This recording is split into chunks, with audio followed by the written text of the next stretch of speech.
Welcome back. एक बार फिर से आप सभी का अपने YouTube channel English with RC Verma पर स्वागत है। यह आपका अपना YouTube चैनल है, इसी पर मैं आपका स्वागत करता हूं। प्यारे स्टूडेंट्स, आज हम लोग एक नई वीडियो के साथ उपस्थित हैं। तो आज हम लोग इस वीडियो में प्रेजेंट परफेक्ट टेंस को पढ़ेंगे। प्रेजेंट परफेक्ट टेंस का मतलब होता क्या है, इसको जानते हैं और इसका परिचय जानते हैं। प्रेजेंट परफेक्ट, आप बोल रहे हैं प्रेजेंट परफेक्ट टेंस। प्रेजेंट का मतलब होता है वर्तमान, परफेक्ट का मतलब होता है पूर्ण, टेंस मीन्स होता है काल, वर्तमान पूर्ण काल। वर्तमान समय में जो कार्य पूर्ण हो जाता है, जो काम पूरा हो चुका होता है, उसको हम कहते हैं प्रेजेंट परफेक्ट टेंस। तो आइए देखते हैं हम प्रेजेंट परफेक्ट टेंस का परिचय। इसका पहले इंट्रोडक्शन ले लेते हैं। परिचय क्या है इसका? इंट्रो में वर्ब के अंत के साथ, जो वाक्य में वर्ब का अंत होगा उसके साथ क्या होगा?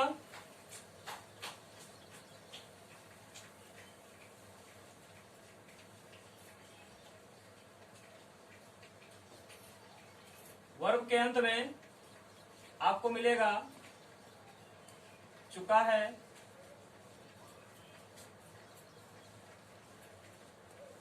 चुकी है, चुके हैं,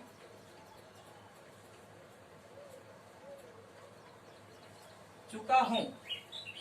या आपको मिलेगा आ है, ई है, ए है। ये सब आपको अंत में मिलेगा। किसके साथ? वर्ब के अंत में आपको मिलेगा चुका है, चुकी है, चुके हैं, चुका हूं, आ है, ई है, ए है। से अगर आपका वर्ब का अंत हो रहा है तो उसको आप क्या बोलेंगे? प्रेजेंट परफेक्ट टेंस बोलेंगे। उसको प्रेजेंट परफेक्ट टेंस बोलेंगे। अब हम बात कर लेते हैं कि कैसे इसको हम जानेंगे। प्रेजेंट परफेक्ट टेंस यही है, वास्तव में यही है। इसके लिए हम एक सेंटेंस देखते हैं। सोहन गीत गा चुका है। सोहन गीत गा चुका है या गा लिया है या गाया है। किसी भी तरह से हो, चाहे वर्ब के साथ चुका है जुड़ा रहे, वर्ब के साथ लिया है, मतलब आ है आ रहा है। यहाँ पर देखिए अंत आ है और यहाँ पर आ है, यहाँ भी आ रहा है। चुका है, चुकी है, चुके हैं से अंत हो, या उसका अंत आ है, ई है, ए है से हो, तो उसे हम प्रेजेंट परफेक्ट टेंस की वाक्य बोलेंगे। अब प्रेजेंट परफेक्ट का मतलब क्या होगा? कह रहे हैं सोहन गीत गा चुका है। जो गीत गा रहा था वो खत्म हो चुका, मतलब गीत गाने का काम उसका समाप्त हो चुका है। यहाँ कह रहा है गीत गाया है। गीत गाया मतलब गीत गा चुका है, गीत गाने का काम उसका समाप्त हो चुका है। कब? वर्तमान समय में। वर्तमान समय में ही उसके गीत गाने की क्रिया जो हो रही थी वो समाप्त हो चुकी है। तो इसको हम कहेंगे प्रेजेंट परफेक्ट टेंस। क्या बोलेंगे? Present perfect tense. मतलब कार्य का पूर्ण हो जाना, वर्तमान समय में कार्य पूरी तरह से समाप्त हो जाना, वो क्या कहलाएगा? Present perfect tense. मतलब वर्तमान समय में कार्य पूरा हो गया है, उसको हम प्रेजेंट परफेक्ट बोलेंगे। अब हम चलते हैं अपने एग्जाम्पल की तरफ। स्ट्रक्चर पहले देख लेते हैं। इसका स्ट्रक्चर क्या होगा, इसका हम फार्मूला कैसे क्या अप्लाई करेंगे। सबसे पहले आप अफर्मेटिव सेंटेंस को देख लेते हैं। अगर सेंटेंस आपका अफर्मेटिव रहेगा तो फार्मूला क्या लिखोगे? आपका फार्मूला है सब्जेक्ट। सबसे पहले आप सब्जेक्ट लिखेंगे।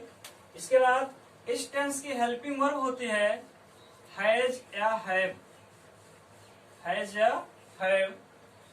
इसके बाद हैज हैव लिखने के तुरंत बाद वर्ब का थर्ड फॉर्म आएगा, वर्ब का थर्ड फॉर्म आएगा और इसके तुरंत बाद ऑब्जेक्ट आएगा, फिर अदर वर्ड आएगा, अदर वर्ड। ये आपका है अफर्मेटिव का फार्मूला। अगर आपका सेंटेंस अफर्मेटिव है तो आप इस फार्मूले का प्रयोग करेंगे। बहुत ही आसान है, कुछ नहीं करना है। सब्जेक्ट देखिए, सब्जेक्ट लिखने के बाद उसका प्लूरल वचन देखिए, सिंगुलर है या प्लूरल है। अगर सिंगुलर है तो हैज और प्लूरल है तो हैव। लिखने के बाद आप वर्ब का थर्ड फॉर्म यूज करेंगे। इसके बाद ऑब्जेक्ट लिखेंगे, अगर दिया हुआ है ऑब्जेक्ट को लिखेंगे, नहीं दिया है तो अदर वर्ड को लिखेंगे। अब हम इसको कैसे जानेंगे, हम इसको सेंटेंस के माध्यम से देखते हैं। पहला सेंटेंस जैसे आपका सीता पत्र लिख चुकी है। सीता पत्र लिख चुकी है, ये सेंटेंस आपका। अब देखिए सीता जो कार्य कर रही है, क्या अभी वो जारी है या समाप्त हो रहा है या लिखती है, ऐसा कुछ सेंटेंस में देखने को नहीं मिल रहा है। अगर यहाँ पर होता सीता पत्र लिखती है, क्या सीता पत्र लिखती है, तो कौन टेंस उसको बोलते हैं, आप उसको पढ़ चुके हो। पिछली वीडियो में उसको जाकर आप देख सकते हो, इस वीडियो के नीचे डिस्क्रिप्शन में उसको प्राप्त कर सकते हो। और अभी तक अगर उसको नहीं पढ़े हो तो जाकर आप उसको अभी पढ़ सकते हो। क्या कह रहे हैं, सीता पत्र लिखती है। लिखती है तो पता नहीं है कब लिखती है, तो लिखती है पता नहीं है तो उसको क्या कहेंगे, इनडेफिनिट बोलेंगे। जो टाइम पता ना हो, अनिश्चित हो, उसको हम इनडेफिनिट बोलते हैं। तो यहाँ पर ये क्या कह रहा है, सीता पत्र लिख चुकी है, काम समाप्त दिखा रहा है। ये भी नहीं कह रहा है कि सीता पत्र लिख रही है, जारी भी नहीं है। काम ना तो कभी कभी होता है, ऐसा भी नहीं दिख रहा है, और ना जारी होने का इसमें कुछ दिख रहा है, जारी भी नहीं है। तब क्या हो रहा है, कह रहा है सीता पत्र लिख चुकी है, लिखने का काम पूरी तरह से वर्तमान समय में समाप्त हो चुका है।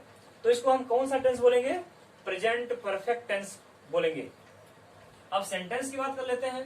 प्रेजेंट परफेक्ट टेंस क्या, ये कैसा सेंटेंस है, अफर्मेटिव सेंटेंस है। कैसे हम अफर्मेटिव इसको बोलेंगे, कह रहा है सीता पत्र लिख चुकी है। सीता पत्र लिख चुकी है, इस बात को एक्सेप्ट किया जा रहा है, स्वीकार किया जा रहा है। इसको हम अफर्मेटिव इसलिए बोल रहे हैं। ये नहीं कहा जा रहा है कि सीता पत्र नहीं लिख चुकी है, स्वीकार किया जा रहा है, इसलिए हम इसको अफर्मेटिव सेंटेंस बोलेंगे। तो अफर्मेटिव सेंटेंस के लिए आप फार्मूला लिख चुके हैं। सब्जेक्ट लिखिए, पहले सिंगुलर है तो हैज, प्लूरल है सब्जेक्ट तो हैव। इसके बाद वर्ब का third form, object, other word. अब देखिए लिख चुकी है तो कौन, सबसे पहले आप सब्जेक्ट लिखेंगे ना, तो क्रिया के पहले कौन से प्रश्न कर लीजिए। कौन लिख चुकी है, सीता। तो सब्जेक्ट लिखिए सीता। सिंगुलर है प्लूरल, सिंगुलर। सिंगुलर है तो आप हैज लगाइए। सीता हैज क्या काम कर रही है, लिखने का। राइट क्या होता है, राइट मीन्स लिखना। तो राइट का थर्ड फॉर्म क्या होगा, राइट का तीनों form, write, wrote, written. Write, wrote, written. तो Sita has written, Sita has written, Sita लिख चुकी है। अब वर्ब के बाद क्या नंबर आएगा, ऑब्जेक्ट का। ऑब्जेक्ट मिलता कैसे है, क्या से प्रश्न कर लीजिए। क्या लिख चुकी है, पत्र। Sita has written a letter, a letter. ये आपका ट्रांसलेट हो गया प्रेजेंट परफेक्ट टेंस में। अब हम दूसरे सेंटेंस की बात करते हैं। वह बाजार गया है, वह बाजार गया है। अब देखिए पहले वाले सेंटेंस में आपको चुका शब्द मिल रहा था। चुका मतलब कार्य को चुकता कर दिया गया, कार्य फिनिश कर दिया गया। अब यहाँ पर देखिए चुका वाला नियम हो गया। अब हम बात कर लेते हैं, आ है, ई है, ए है, कैसे हम पहचानेंगे। कह रहा वह बाजार गया है, क्या आ रहा है अंत में, आ है। गया है मतलब बाजार जा चुका है, बाजार जा चुका है, उसका जाने का काम समाप्त हो चुका है। तो इसको हम बोलेंगे प्रेजेंट परफेक्ट, वर्तमान समय में उसका कार्य पूरा हो चुका है। क्या कार्य कर रहा है, जाने का काम कर रहा है, तो जा चुका है बाजार। तो क्या करेंगे हम, सब्जेक्ट लिखेंगे, गया है तो कौन, वह, ही सब्जेक्ट हो गया, सिंगुलर है तो हैज, वर्ब का थर्ड फॉर्म, क्या वर्ब कर रहा है, कार्य क्या हो रहा है, जाने का। जाने का आप लोग जानते हैं, हमेशा यूज करते हैं, go, went, gone, go first form, went second form, gone third form. He has gone, इसके बाद टू मार्केट, टू का प्रयोग क्यों कर रहे हैं आप लोगों को पता होगा। टू का प्रयोग किसी भी जाने वाले स्थान के पहले हमेशा टू का प्रयोग करते हैं, जिसकी तरफ जाते हैं वहां पर हम उसके पहले टू का प्रयोग कर देते हैं। किसी भी गंतव्य स्थान के पहले हमेशा प्रीपोजिशन टू का प्रयोग होता है। तो ये था आपका प्रेजेंट परफेक्ट सेंटेंस। अब बात कर लेते हैं कि कैसे प्लूरल के साथ हम हेल्पिंग वर्ब यूज करेंगे। कोई प्लूरल हो, इसको आप स्क्रीनशॉट ले सकते हो। प्लूरल सब्जेक्ट जब मिलेगा तो हम क्या यूज करेंगे, जैसे वे,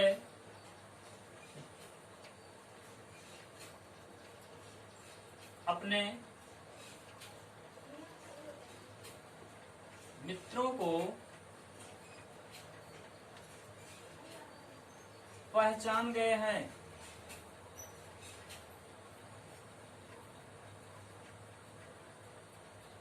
पहचान गए हैं।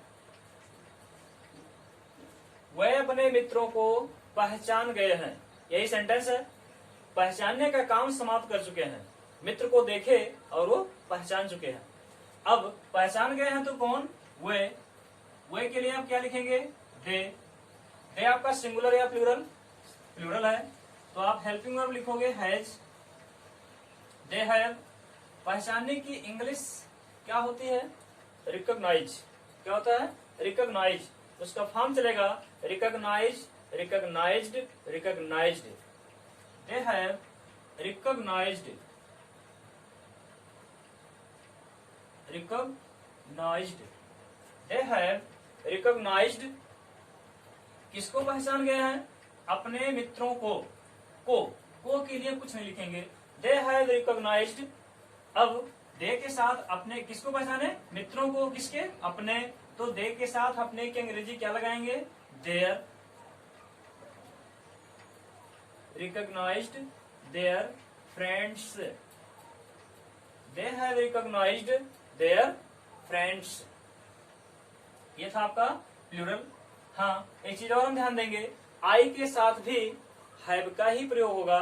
वैसे है तो आई सिंगुलर ही, लेकिन जो प्लूरल के साथ होता है वही आई के साथ भी यूज करते हैं। जैसे मैं अपने काम को कर चुका हूं,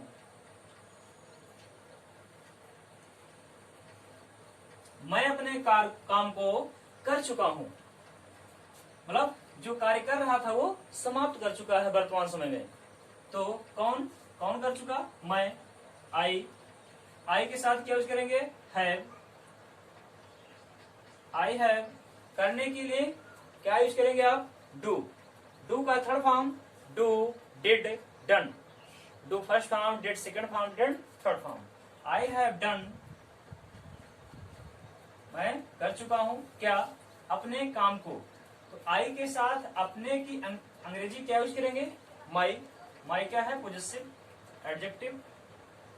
I have done my work, I have done my work. ये आपका है अफर्मेटिव सेंटेंस का सेंटेंस। इस तरह से आप अफर्मेटिव सेंटेंस का इस फार्मूले के आधार पर अनुवाद करोगे। प्यारे स्टूडेंट्स, अब आप लोग नेगेटिव सेंटेंस की तरफ चलिए। अगर आपको वीडियो पसंद आ रही हो तो लाइक कर दीजिए। चैनल पर अभी आप नए हैं तो तुरंत इसको सब्सक्राइब कर लीजिए और बगल में बेल आइकन को भी दबा दीजिए, जिससे आपको नोटिफिकेशन समय समय पर मिलता रहे। तो आइए चलते हैं अब हम नेगेटिव सेंटेंस की तरफ। नेगेटिव सेंटेंस का हम फार्मूला क्या अपनाएंगे, सेम फार्मूला यही है। अंतर इतना है कि आपको इस निगेटिव सेंटेंस में नॉट का प्रयोग करना है। निगेटिव सेंटेंस में हैव के बाद नॉट का प्रयोग करना है, बस बाकी सब वही है, कुछ नहीं करना है। तो हैव लिखने के बाद आप नॉट का प्रयोग कर देंगे।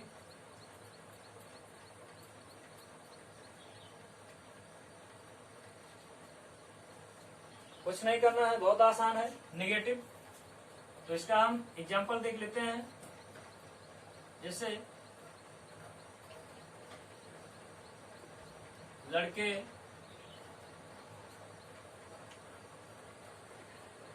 अपने अध्यापकों का सम्मान नहीं किए। लड़के अपने अध्यापकों का सम्मान नहीं किए हैं। आप लोगों की बात नहीं हो रही है, आप लोग अच्छे बच्चे हैं, आप लोग करते हैं। ये कह रहा है लड़के अपने अध्यापकों का सम्मान नहीं किए हैं, तो नहीं किए हैं। अब देखिए यहाँ पर जो कार्य हो रहा है सम्मान करने का, ये स्वीकार किया जा रहा है कि नहीं? कार्य को स्वीकार नहीं किया जा रहा है। ऐसा कुछ कर रहे हैं कि ये स्वीकार नहीं हो रहा, मतलब जो कार्य कर रहे हैं ये नकारात्मक में कर रहे हैं। नहीं शब्द आ गया आपके सेंटेंस में। अगर नहीं शब्द आ जाता है तो उसको आप निगेटिव सेंटेंस बोलते हो। क्या बोलते हैं? Negative sentence. मतलब जो कार्य कर रहा है वो नकारात्मक में कर रहा है, निगेटिव जवाब मिल रहा है। लड़के अपने अध्यापकों का सम्मान किए हैं अगर होता तो अफर्मेटिव होता, लेकिन है क्या? सम्मान नहीं किए हैं, तो नहीं निगेटिव बताता है। तो निगेटिव के लिए क्या करेंगे? सेम फार्मूला, सब्जेक्ट हैज लिखने के बाद आप नॉट का प्रयोग कर दोगे, बस इतने करना है। कौन नहीं किया? लड़के। तो द बॉयज, सिंगुलर नहीं है प्लूरल है, तो हैव लगाएंगे। The boys have not, the boys have not. सम्मान करने की इंग्लिश क्या होगी? रेस्पेक्ट। क्या होगा? रेस्पेक्ट। तो रेस्पेक्ट का फॉर्म कैसे चलेगा? Respect, respected, respected. The boys have not respected, सम्मान नहीं किए हैं। किसका? देखिए सब्जेक्ट हो गया, हेल्पिंग वर्ब हो गया, और नकारात्मक शब्द के लिए नॉट का प्रयोग हो गया। फिर वर्ब का थर्ड फॉर्म रेस्पेक्टेड, इसके बाद ऑब्जेक्ट आएगा। सम्मान नहीं किए हैं किसका? अपने अध्यापकों का। ऑब्जेक्ट क्या है? अध्यापक। यहाँ पर अध्यापक है, लेकिन उसके साथ पोजेसिव जुड़ा हुआ है, तो पहले आप पोजेसिव का प्रयोग करोगे तब ऑब्जेक्ट लिखोगे। रेस्पेक्टेड। अब बॉयज शब्द है तो इसके साथ अपने की अंग्रेजी आप क्या यूज करोगे? प्लूरल है, तो प्लूरल जो होता है, तो प्लूरल के साथ अपने की अंग्रेजी जो दे के साथ यूज करते हैं वही प्लूरल सब्जेक्ट के साथ भी यूज होता है। आपको पता होगा बॉयज हो चाहे गर्ल्स हो, उससे मतलब नहीं है। अगर सब्जेक्ट प्लूरल है तो अपने की अंग्रेजी देयर ही यूज होगा। There teachers, there teachers. क्या हो गया? The boys have not respected there teachers. ये आपका हो गया निगेटिव सेंटेंस। एक सेंटेंस और देख लेते हैं।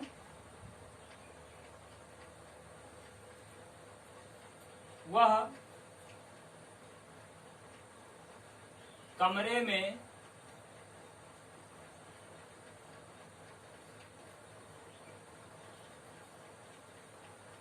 नहीं गई है। क्या है? वह कमरे में नहीं गई है। वाक्य आपका प्रेजेंट परफेक्ट का है, सेंटेंस निगेटिव है।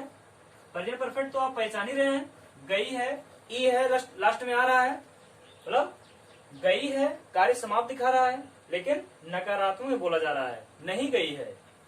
तो कौन नहीं गई है? वह स्त्रीलिंग है, तो सी लिखेंगे। सी के साथ हेल्पिंग वर्ब क्या आएगा? है जाएगा। इसके बाद नकारात्मक शब्द के लिए आप नॉट का प्रयोग करोगे। हेल्पिंग वर्ब के बाद not. She has not. Verb क्या है? क्या है? जाने का। जाने का काम हो रहा है, तो जाने की इंग्लिश गो।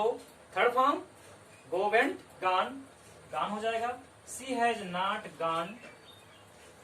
वह नहीं गई है कहा? कमरे में। कहा? कमरे में। तो मे के लिए आप क्या यूज करोगे? इन आर इन टू, मे के लिए क्या यूज करेंगे, जल्दी से बताइए आप लोग सोच के। इन आर इन टू,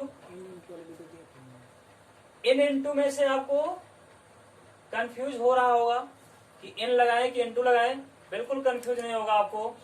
इसके लिए आप मेरे चैनल पर इसका वीडियो उपलब्ध है, उसको जाकर सर्च करके पढ़ सकते हो। इन और इन टू का विस्तृत प्रयोग बताया गया है, कहाँ आप इन का प्रयोग करोगे, कहाँ पर इन टू का प्रयोग करोगे। तो जब किसी घेरे में, आपको एक बार हम बता दे रहे हैं, जब किसी घेरे के अंदर मतलब किसी भी नाउन के घेरे में कोई चीज आ जाता है तो वहां अगर पहले से मौजूद है तो इन, उस घेरे के अंदर पहले से मौजूद है तो इन, और बाहर से उसके अंदर प्रवेश कर रहा है तो इनटू। क्या यूज करेंगे, इनटू। अब ध्यान देना है, यहाँ पर कमरे के अंदर वो पहले से थी या बाद में आई, कमरे के अंदर नहीं गई है, मतलब कमरे के अंदर गई है अगर इसको अफर्मेटिव में देखा जाए तो बाहर से ही आ रही है, लेकिन नकारात्मक बोला जा रहा है, नहीं गई है, तो वहां भले नकारात्मक है लेकिन हम मे के लिए इनटू का ही प्रयोग करेंगे। किसका प्रयोग, इनटू का ही प्रयोग करेंगे। She has not gone into the room, into the room.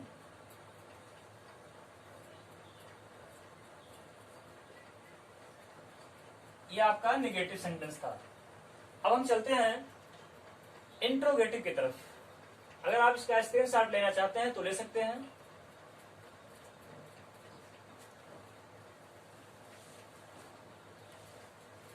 अब की क्या वाला लिख के उदाहरण दे दे, ओकर बाद तब बीच वाला लिख के उदाहरण दे स्ट्रक्चर है।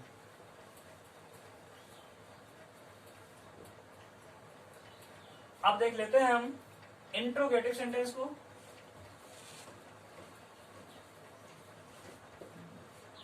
देखिएगा, इंट्रोगेटिव सेंटेंस आपको दो तरह के हम बताए थे, एक क्या से प्रारंभ होने वाला और एक प्रश्नसूचक शब्द बीच में रहने वाला।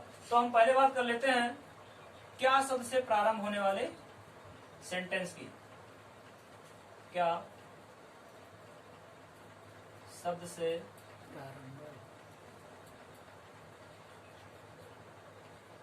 प्रारंभ रहने पर, क्या शब्द से प्रारंभ रहने पर, अगर सेंटेंस आपका क्या शब्द से प्रारंभ है तो आप क्या करेंगे। सबसे पहले आप फार्मूला यूज करोगे क्या का बोध कराने के लिए, हेल्पिंग वर्ब पहले लिख लेंगे हैज या हैव, फिर सब्जेक्ट, इसके बाद तब वर्ब का थर्ड फॉर्म यूज करोगे, इसके बाद ऑब्जेक्ट, फिर अदर वर्ड को लास्ट में क्वेश्चन मार्क लगा देंगे। ये आपका है क्या शब्द से प्रारंभ होने वाला सेंटेंस। अब हम सेंटेंस देख लेते हैं कैसे मिलेगा हमको। क्या हरी अपने भाई की मदद किया है, भाई की मदद किया है। सबसे पहले आप सेंटेंस पहचानोगे। सेंटेंस पहचानने के लिए आपको पता है, अगर क्या शब्द को हटा दीजिए, देखिए क्या आ रहा है, हरी अपने भाई की मदद किया है। वर्तमान समय में कह रहा है कार्य समाप्त हो चुका है, मदद कर चुका है, लेकिन पूछा जा रहा है, इससे प्रश्न किया जा रहा है कि क्या हरी अपने भाई की मदद कर चुका है, मदद किया है। तो अब सेंटेंस आपका इंट्रोगेटिव का आ गया। इंट्रोगेटिव दो तरह के आपको बताएंगे। अगर क्या से स्टार्ट है तो क्या के लिए आप व्हाट का प्रयोग नहीं करोगे। कई बच्चे गलती कर देते हैं कि क्या से वाक्य स्टार्ट देखते हैं तो व्हाट लिख देते हैं, ऐसा आप नहीं करोगे। देखिए क्या शब्द से प्रारंभ रहने पर आप क्या फार्मूला यूज करोगे, आप फार्मूला लिखोगे हैज, हैव, इसके बाद सब्जेक्ट, फिर सब्जेक्ट के बाद वर्ब का third form, object, other word. ये फार्मूला आप यूज करोगे। हैज है पहले लिखोगे तो हरी आपका सब्जेक्ट जो है सिंगुलर है प्लूरल है, सब्जेक्ट के अनुसार आप हैज या हैव लिखोगे क्या का बोध कराने के लिए। ये गलती कभी मत करना कि क्या के लिए हम व्हाट लिख देंगे, व्हाट लिख देंगे तो गलत हो जाएगा। वैसे हैज हैव मीन्स क्या होता नहीं है, लेकिन हैज हैव इस क्या का बोध करा देता है। तो हरी सिंगुलर है तो हैज आएगा, हैज हरी। इसके बाद मदद करने की अंग्रेजी, मदद मतलब सहायता, has Hari help. Help first form है इसका, थर्ड फॉर्म क्या होगा, हेल्प हेल्प्ड हेल्प्ड। हरी है, हैज हरी हेल्प्ड, क्या हरी मदद किया है, किसकी, अपने भाई की। के लिए आप अंग्रेजी नहीं लगाना है आपको, क्यों, क्योंकि की अधिकार बताता है, यहाँ पर अधिकार वाली कोई ऐसी बात नहीं आ रही है। तो हैज हरी हेल्प्ड, तो हरी के साथ अपने की अंग्रेजी लिखना है, क्या यूज करेंगे, मदद किया तो किसकी, भाई की, किसके भाई की, अपने, तो पहले अपने की अंग्रेजी आएगा तब भाई की आएगा। तो हरी के साथ अपने के लिए हिज ब्रदर, हिज ब्रदर। यह था आपका क्या शब्द से प्रारंभ होने वाला सेंटेंस। और एक देख लेते हैं, क्या मैं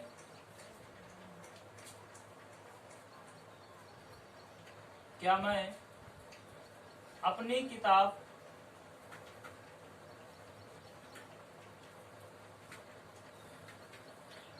पढ़ लिया हूं या पढ़ चुका हूं। प्रश्न किया जा रहा है, क्या मैं अपनी किताब पढ़ चुका हूं या पढ़ लिया हूं। तो क्या के लिए आप क्या करोगे, मैं के अनुसार हेल्पिंग वर्ब पहले आ जाएगा, हैव, आई के साथ क्या यूज किए थे, हैव आई। अब वर्ब का थर्ड फॉर्म, पढ़ने की अंग्रेजी, read read red red, spelling वही रहता है, उच्चारण अलग अलग होता है। हैव आई रेड,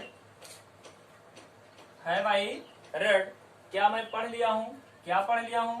आई के साथ अपने की अंग्रेजी क्या आएगा, my book, my book. Question mark लगाना मत भूलिएगा, नहीं सेंटेंस गलत हो जाएगा। सब कुछ आप सही लिखे हैं, अगर क्वेश्चन मार्क का प्रयोग नहीं किए तो आपका सेंटेंस बिल्कुल रॉन्ग। ये था आपका क्या शब्द से प्रारंभ होने वाला सेंटेंस।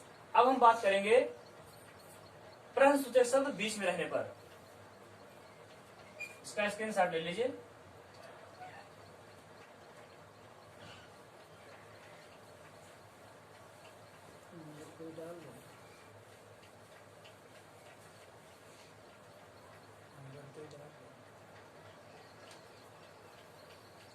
ये नंबर 1 की बात थी इंट्रोगेटिव में। नंबर 2 की बात कर लेते हैं, प्रश्नसूचक शब्द बीच में रहने पर। प्रश्नसूचक शब्द क्या होते हैं आपको पता है, जैसे कब, कौन, कहां आदि। बीच में रहने पर, बीच में रहने पर। अब देखिएगा प्रश्नसूचक शब्द आपका कब, कौन, कहां, कैसे, कितना, क्यों, कुछ भी हो सकता है।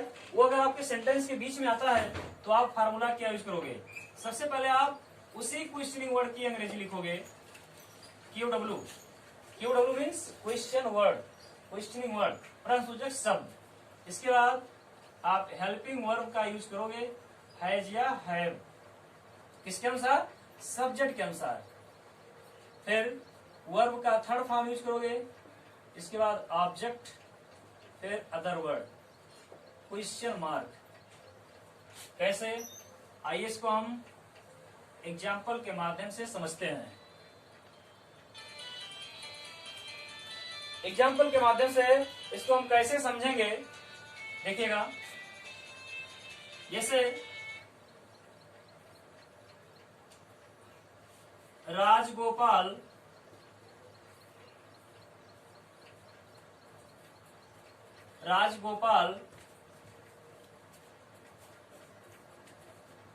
बाजार कब गया है। राजगोपाल बाजार कब गया है। बहुत अच्छा वीडियो बना, हेल्पफुल वीडियो है। राजगोपाल बाजार कब गया है। देखिए प्यारे बच्चों, यहाँ पर अब कब शब्द आपका बीच में आ रहा है, कब शब्द बीच में आ रहा है। तो पहले आप प्रश्नसूचक शब्द की अंग्रेजी लिखोगे, क्योंकि फार्मूला में आपके क्या लिखा है, देखिए QW क्वेश्चनिंग वर्ड पर लिखेंगे, फिर सब्जेक्ट के अनुसार हैज या हैव लिखेंगे, फिर सब्जेक्ट का प्रयोग करेंगे, वर्ब का third form, object, other word. तो क्वेश्चनिंग वर्ड को पहले आप लिखोगे। कब कब की इंग्लिश क्या होगी, व्हेन। अब क्वेश्चनिंग वर्ड के बाद हेल्पिंग वर्ब आएगा, किसके अनुसार, गया तो कौन गया, गोपाल। गोपाल आपका सिंगुलर है, तो व्हेन हैज राजगोपाल, राजगोपाल। अब वर्ब का थर्ड फॉर्म जाने के लिए गान ही लिखेंगे, व्हेन हैज राजगोपाल गान, कहा गया, बाजार, टू मार्केट, क्वेश्चन मार्क। मेरे प्यारे बच्चों, ये वीडियो जो आपके लिए मैं बना रहा हूँ, बहुत ही आपके लिए मेहनत के साथ ही ये वीडियो पेश कर रहा हूँ, तो आप लोग के लिए काफी हेल्पफुल वीडियो है। इसको आप ध्यान पूर्वक लास्ट तक देखिएगा, आपके भविष्य में हमेशा ये काम करेगा। जहां भी आप रहेंगे वहां ये आपके लिए हमेशा काम करेगा। कोई भी सेंटेंस होगा अनुवाद करने के लिए, तो आपकी तुरंत ये जो टेंस बताया जा रहा है तुरंत याद आएगा कि हमको इस टेंस में इस तरह से सेंटेंस बताया गया था, तो आपको अनुवाद करने में कोई भी हेजिटेशन नहीं होगा। देखिएगा दूसरा सेंटेंस,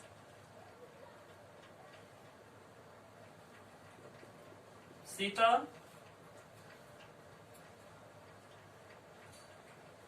अपने सहेली को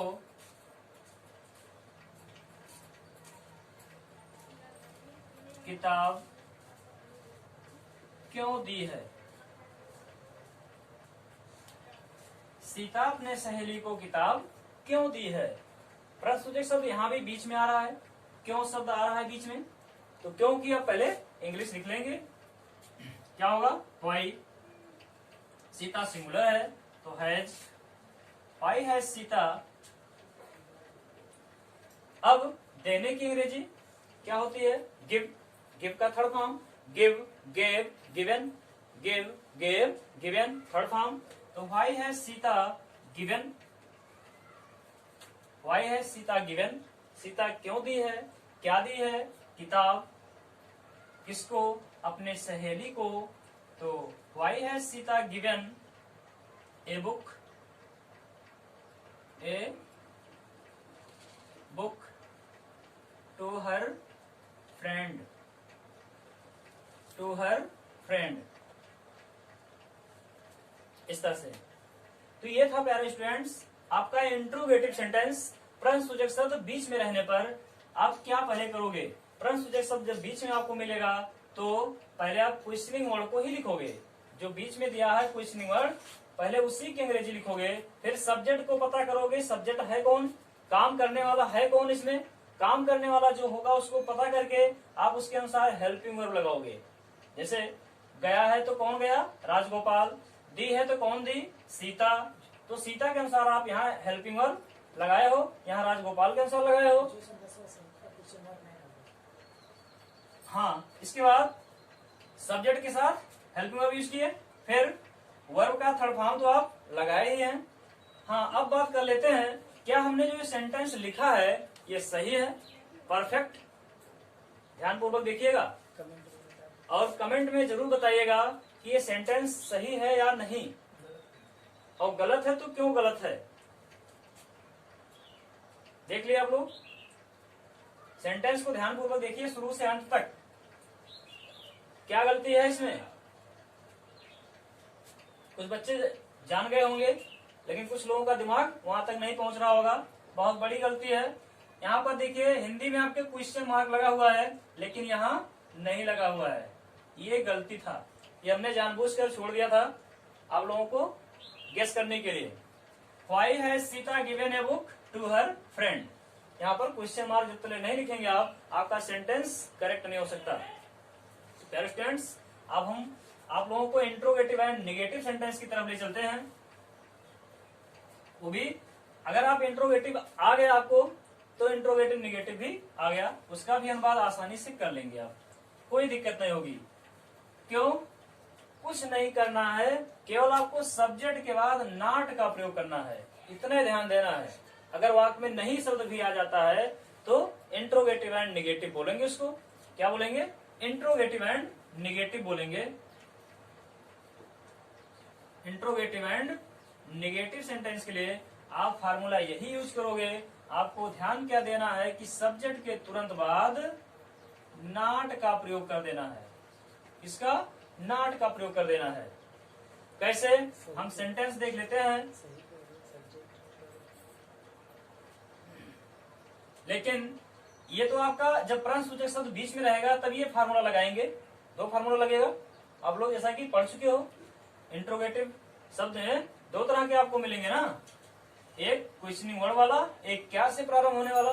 तो क्या से प्रारंभ होने वाला जो होगा उसमें आप हेल्पिंग वर्ब पहले लिखोगे, फिर सब्जेक्ट, इसके बाद नॉट, फिर वर्ब का थर्ड फॉर्म, ऑब्जेक्ट और अदर वर्ड। ये क्या से प्रारंभ होने वाला, जब आपका सेंटेंस क्या से प्रारंभ रहेगा तब ये वाला फार्मूला लगाएंगे, और प्रश्नसूचक शब्द बीच में रहेगा तो ये वाला लगाएंगे। अब तो पता है आपको। अब हम वाक्य देख लेते हैं। जैसे क्या, पहले ऊपर वाले फार्मूले पे हम लिखते हैं। जैसे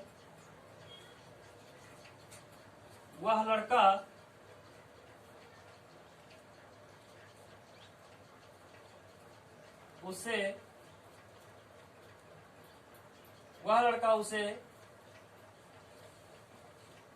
गाली कब नहीं दिया है।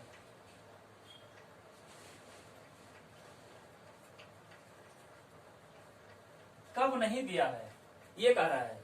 देखिएगा, वह लड़का उसे गाली कब नहीं दिया है। अगर कब नहीं को हम यहाँ छिपा लेते हैं तो बोलिए वह लड़का उसे गाली कब दिया है। कब दिया मतलब कब दिया है, कब दे चुका है। कार्य समाप्त हो रहा है वर्तमान में। हाँ, तो हम टेंस तो पहचान ही रहे हैं। अब टेंस के साथ साथ सेंटेंस पहचानना बहुत जरूरी है कि सेंटेंस कैसा है। प्रश्न किया जा रहा है कब नहीं दिया है, तो कब प्रश्नसूचक शब्द तो है, इंट्रोगेटिव तो है, साथ ही साथ आप निगेटिव तो पढ़ ही चुके हो, निगेटिव भी आ गया। तो इंट्रोगेटिव एंड निगेटिव दोनों बोलेंगे। कैसे सेंटेंस है? इंट्रोगेटिव एंड निगेटिव सेंटेंस है। अब प्रश्नसूचक शब्द बीच में आ रहा है तो पहले इसकी अंग्रेजी लिख लेंगे। कब के लिए? व्हेन। फिर सब्जेक्ट के वचन को देखेंगे। नहीं दिया है गाली कौन? वह लड़का, सिंगुलर है तो व्हेन हैज। वह लड़का के लिए दैट बॉय। कुछ बच्चे ही बॉय लिख देते हैं क्योंकि उनको पता नहीं है ही बॉय और दैट बॉय में क्या अंतर है। इसके लिए आप मेरे वीडियो में जाकर देख सकते हो, उसको सर्च करोगे जब प्रोनाउन जब खोजोगे तो आपको उसमें ये सब डिटेल में मिल जाएगा। कहां पर हम ही का प्रयोग करेंगे और कहां पर दैट का प्रयोग करेंगे। देखिएगा, व्हेन हैज दैट बॉय। अब वाक्य निगेटिव भी है तो यहाँ सब्जेक्ट के तुरंत बाद नॉट का प्रयोग करेंगे। When has that boy not. अब गाली देना वर्ब है। गाली देने की अंग्रेजी आप लोगों को पता होगा क्या होता है? एब्यूज होता है। क्या होता है? एब्यूज होता है। नॉट एब्यूज का थर्ड फॉर्म क्या होगा? Abused. When has that boy not abused. वह लड़का गाली कब नहीं दिया होगा, किसे? उसे। एब्यूज्ड क्या है? वर्ब के बाद किसका नंबर आता है? ऑब्जेक्ट का। ऑब्जेक्ट कैसे आएगा? गाली नहीं दिया, किसको? उसको। किसे? उसे। मतलब क्या किसे किसको से प्रण करने पर आपको ऑब्जेक्ट मिल जाता है। तो उसी के लिए आप चाहे हिम लिखो चाहे हर लिखो, दोनों सही है। ये आपका इस फार्मूले पर आधारित सेंटेंस था। अब हम नीचे वाले फार्मूले पर आधारित सेंटेंस दे रहे हैं। क्या वाले से? नीचे वाला क्या वाले से प्रारंभ होगा, तब आप हेल्पिंग वर्ब हैज लगाओगे। जैसे क्या रवि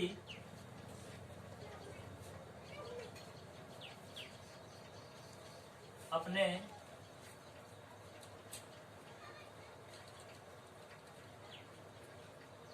माता की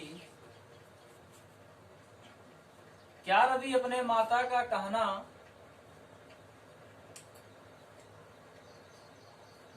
नहीं माना है? नहीं माना है। क्या रवि अपने माता का कहना नहीं माना है?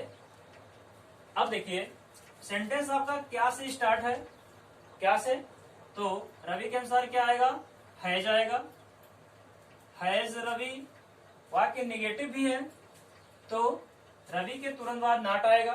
देखिएगा हैज के बाद सब्जेक्ट के बाद नॉट, तो हैज रवि नॉट। फिर कहना मानना, कहना मानना की अंग्रेजी क्या होती है, ओबे। क्या होता है, ओबे। तो हैज रवि नॉट ओबे, ओबे का थर्ड फॉर्म क्या होगा, ओबेड। ओबे, ओबेड, ओबेड, तो ओबेड हो जाएगा।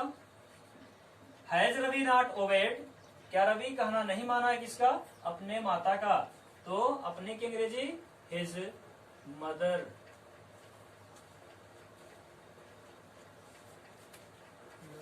प्यारे स्टूडेंट्स, ये आपका प्रेजेंट परफेक्ट टेंस यहीं पर समाप्त होता है। अब हम ये आशा करते हैं कि आपको वीडियो तो बहुत ही बेहतरीन तरह से समझ में आ गया होगा। अगर आपको वीडियो अच्छी तरह से समझ में आ गई है तो इसको अभी आप लाइक कर दीजिए। अभी तक मेरे चैनल को सब्सक्राइब नहीं किए हैं तो उसको तुरंत सब्सक्राइब कर लीजिए और अपने ढेर सारे दोस्तों को इसको सब्सक्राइब से शेयर कर दीजिए और उससे सब्सक्राइब करने के लिए बोलिए, जिससे आप और आपके मित्र इसको पढ़ करके अच्छी तरह से टेंस का अनुवाद करना और टेंस को पहचानना सीख सकें। इन्हीं शब्दों के साथ मैं आपसे अलविदा लेता हूं। धन्यवाद।